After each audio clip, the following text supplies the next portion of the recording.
can't believe we made it.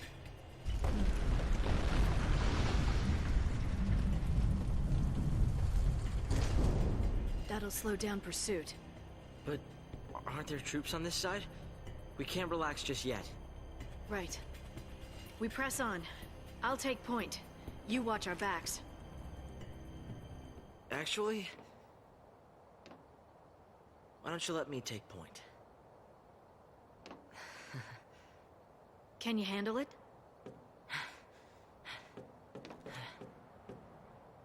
It's not a question of can or can't. Now you're learning. Keep your eyes front. I'll watch the rear. Got it.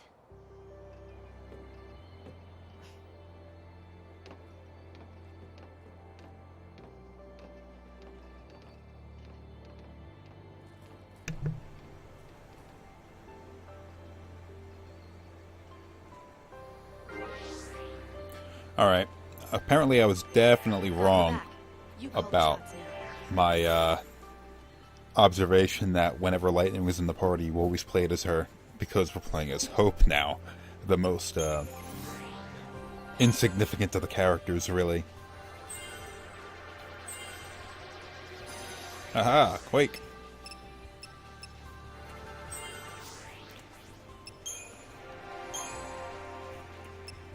Launch. About damn time.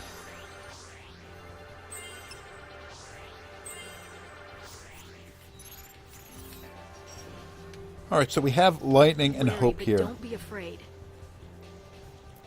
Grouping up. And, well, since the last episode that the two of them had been featured in, the two seem to have warmed up a little bit.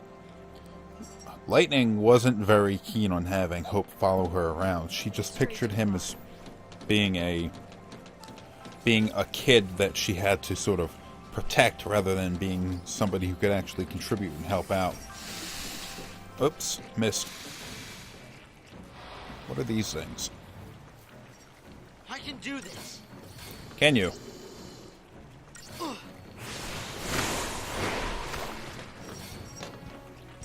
Huh.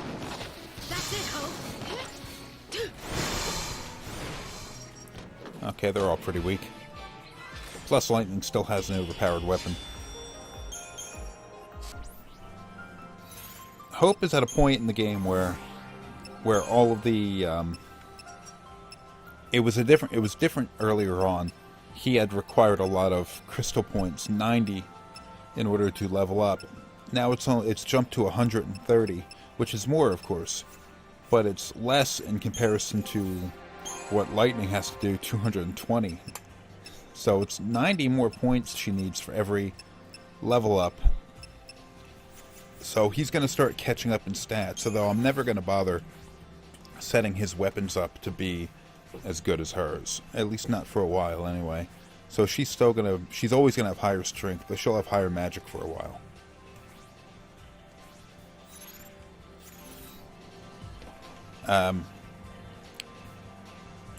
So Lightning has sort of taken him under her wing, so to speak. And, well, maybe she's not the best role model for somebody, or anybody, really. Is a guide to keep us moving in the right direction. Really? You think I'm gonna get lost? I guess everything does kind of look the same. But the tunnel is very linear, and I can Chasing after enemies. It's a surefire way to get ambushed. I can definitely see enemies I haven't killed standing in front of me, as opposed to being behind me, so I should know which way I'm going. Don't turn around. Ah, damn it.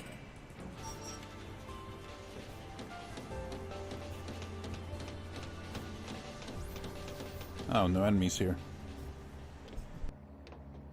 Have you ever been here before? On duty, I mean. No, I haven't. This area is covered by the Woodlands Observation Battalion. You scared? Not really. I'm ready to fight if I have to. To keep you safe.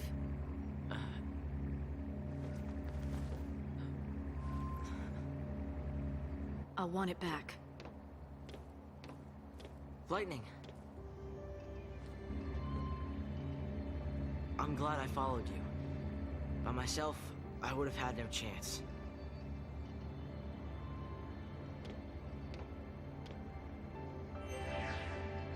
Time to move.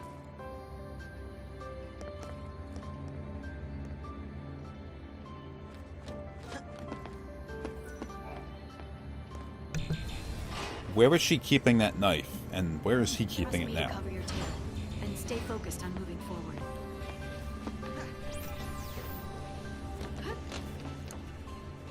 Nah. What is up with this? What is this supposed to be? A forest?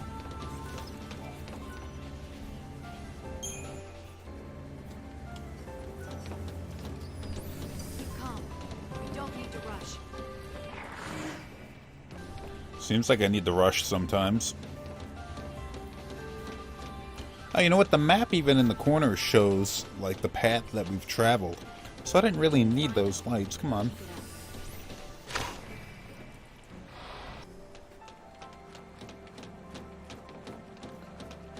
Yeah, just the same stuff over and over again.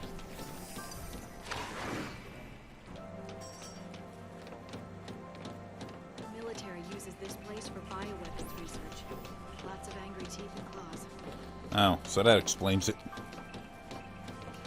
Although it is some kind of a forest. Oh, treasure chest. There's a behemoth on the other side. What the hell is that? Just block out everything else. You keep saying that. I know you didn't hear it because I keep cutting the camera, but you keep saying that.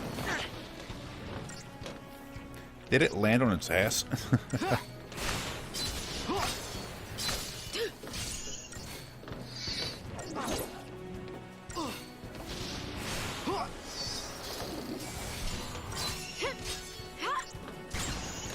Seems like something that we don't want to stagger, but I was timing out all my attacks wrong for a stagger. So I'm just going to burn its HP out.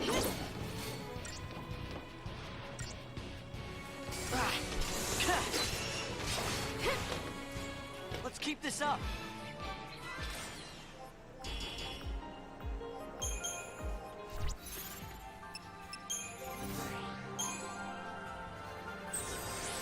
Gained a level as a Ravager. So Ravager level 2. For whatever that's worth.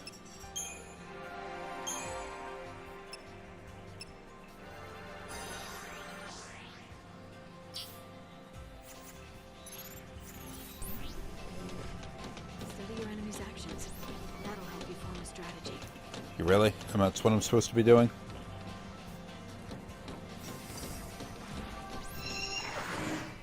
Way too far.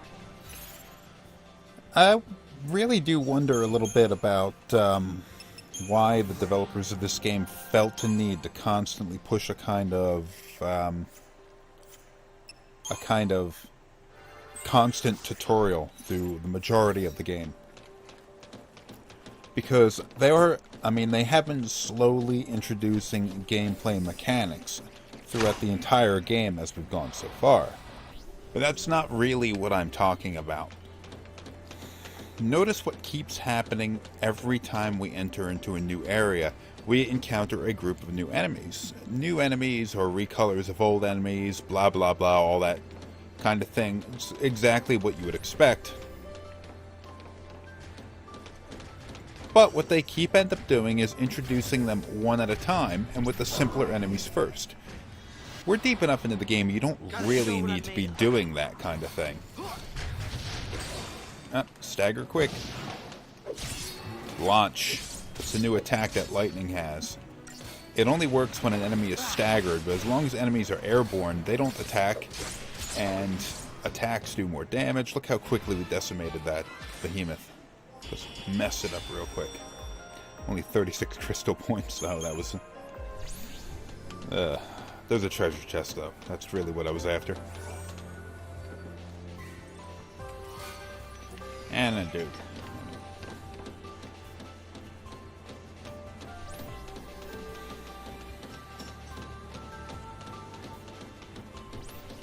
But they keep doing... Oh, here we are. What is it? We need to hide.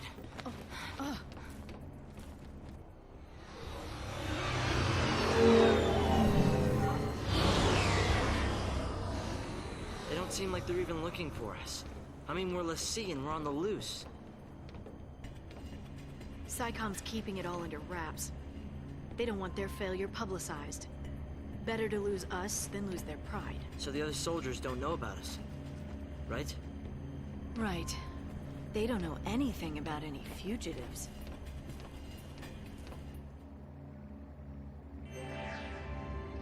Over here. Time to move. Well, at least Hope seems to be actually pulling his weight when it comes to this. Pulling Lightning off to the side. He noticed the Guardian Corps soldiers rolling by first.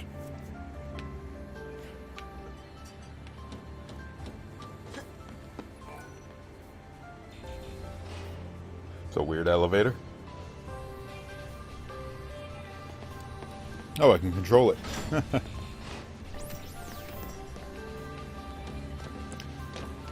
I guess it's I mean, no matter how much of a fear the people have of the fal'cie, but never lose sight of what's happening around you.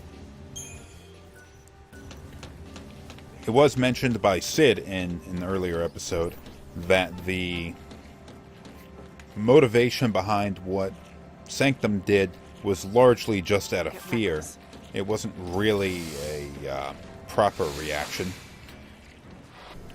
More or less, it was just a reaction intended to pacify the fearful public. And, well, Sanctum would see the fal'cie being out and about and escaping the Sanctum's clutches more as an insult than an actual public safety issue. So they didn't tell other people, the Guardian Corps, or anything. Like that they may want to be careful because a bunch of dangerous people that can shoot fire out of their fingers are running around. Ah, damn these things.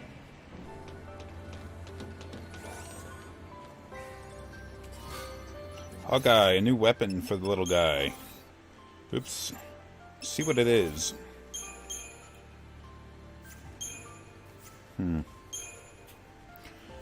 Alright, now that's something I really should take into consideration. The use of the Hawkeye instead of the Airwing. Looking at it, I mean, the two weapons seem identical, only critical shield or magic wall 5, but there's a loss in strength when using the Hawkeye. But let's look at this a different way. Keep in mind that the Hawkeye is a level 1, so once upgraded, its magic attacks should go up higher along with its strength, and Hope isn't really dependent on strength anyway.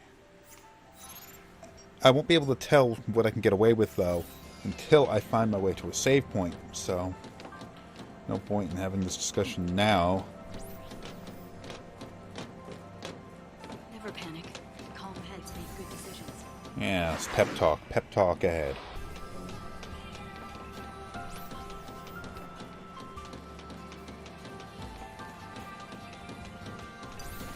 I did notice something while my numerous reloads and such were going on during my numerous crashes that the game has occurred. And that is, there is a possibility that gets opened up for you to be able to grind out levels in this game. Now, you may be able to do it. Bulkhead, fal'cie. Stay on guard. May be able to do it without loading the game. But when you do reload the game, all the enemies and all their individual positions respawn. So you may be able to do like a load spamming kind of thing, where you go and you... Oh wait, no, those are enemies. They've respawned. I don't have to load spam. If I really wanted to grind out and gain more points and all that kind of stuff, I could do it here. That's quite a revelation for me, considering that I was going through this entire experience of playing this game under the idea that you were really only intended to have as many points as you were intended to by making one pass through the game. So look at this. All the enemies have respawned, though, not just the ones that were far away from me while I was reloading the game. And I have a chance to get through all of these again, but have all of the extra crystal points that comes along with that. And that does seem to be making a pretty big difference as far as the capabilities of my characters. Oh, ah! But I'm not going to make you watch all that crap as I'm playing this area over again, so I won't make you watch that whole trip back. What the hell happened there? Lightning gained a new ability in her medic wing called Accessory. Gains the ability to equip an extra accessory, which is pretty awesome, considering that the fact that she was limited to only the one accessory limited my ability to increase her HP, which was important. Well, I mean, she's not the lead member right now, so it's not as important being able to keep her HP up. But I was trying to keep her HP up with a silver bangle beforehand, and it wasn't really working out because I wanted to increase her power too. But I can do both now. So boom.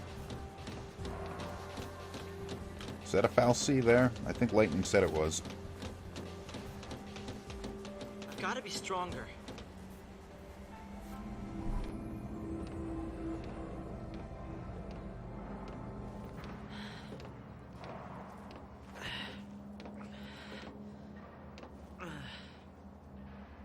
I wonder how the others are doing. Saz and Vanille? Who knows?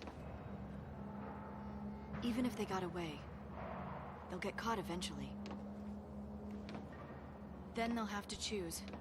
Resist, or surrender. Surrender. Do you think he's still alive? You mean Snow? He's too stubborn to die. And that's his best quality. He's arrogant and chummy from the get-go. He thinks he's everybody's pal. Never liked him much. He leads around a bunch of kids. Gang called Nora. Where'd they get the name Nora? It's a stupid acronym. Their little code stands for no obligations, rules, or authority. Must be nice. It's irresponsible.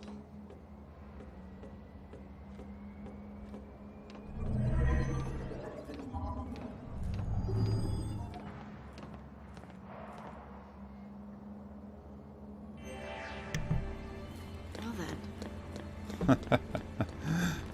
Funny little conversation they had there. Lightning was not able to hide her contempt for Snow there. I guess he sort of represents the exact opposite of what she always tried to. She joins the military or the Guardian Corps, whatever the hell that's really supposed to be, and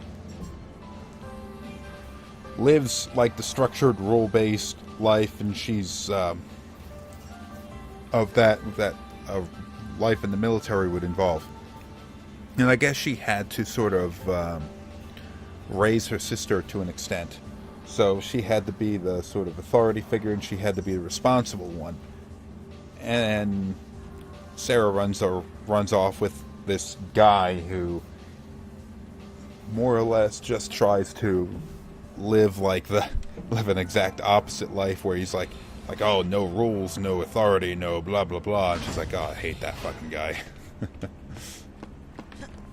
Now, of course, she doesn't know that Hope here has a kind of grudge against him. She doesn't understand the nature of that. A lot of feral creatures here too. They're a little different from the military breeds. This is an army facility for turning wildlife into weapons.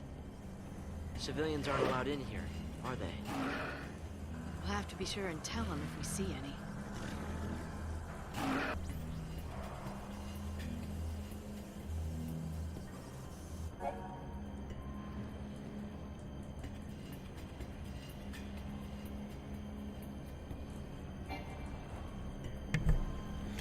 She doesn't know Hope's grudge against Snow, and she's not going to bother asking. Although she's, I think, maybe starting to infer this. Alright, these are wild creatures. Lightning referred to it as feral, but that's a bit of a misuse of that word. similar to the kind of creatures that we had seen before, only they're not sort of augmented with technology. They're just their natural selves here. So they look similar. They're probably using the same character models as a lot of the enemies that we've seen so far, but with different textures on them. Notice it happened again. What I was saying earlier about how they keep going and keep pushing your characters through areas where, like, well, it's a new area with new enemies, so we'll push you off in the easiest of the enemies, and we'll ramp up the difficulty a little bit, and then you'll have different, stronger enemies later down the line, or they group them up, so there's more stuff happened just there. In that first area over there, we fought one of Stuck in those. here till we mop these things up. And then we moved forward, and then there were 2 of them. And now we're encountering 3 of them. All I'm saying is we're deep enough into the game that you don't have to do that kind of stuff.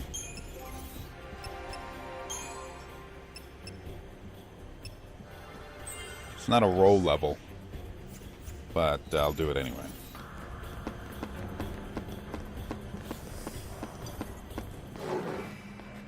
It also has the irritating tendency to sort of take your characters as you are going through a more difficult area and then kind of ease it up a little bit.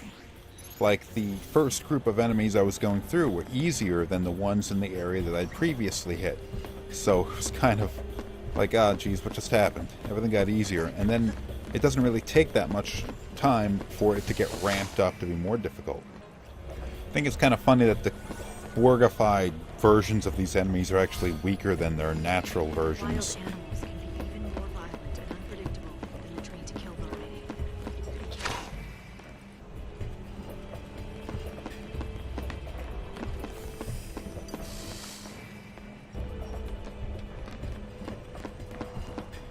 No treasure chests.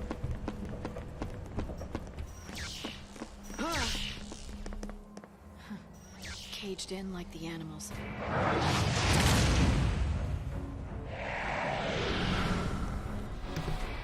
Ah, straight up normaler behemoth. Feral behemoth.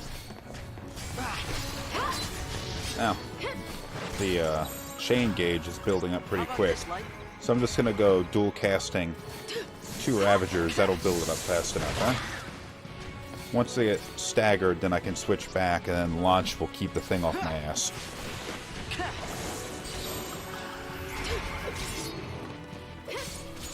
There we go. Doesn't get better than that. As long as it's launched, it won't be able to attack. And I'm pretty sure even when the thing's stagger runs out, as long as it's launched, I continue to get the benefit from it. Look how well that works out. It's crazy.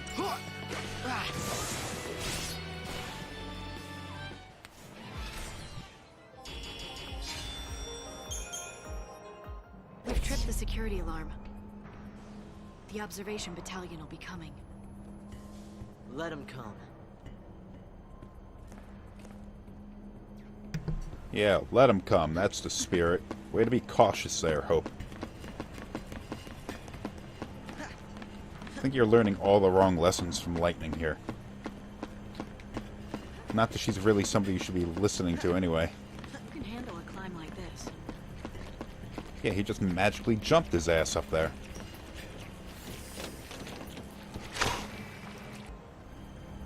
I get a lot of points for that.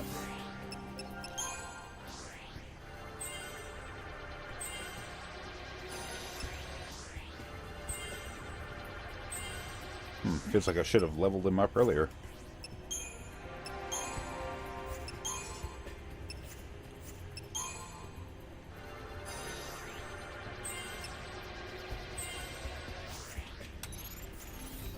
That went well.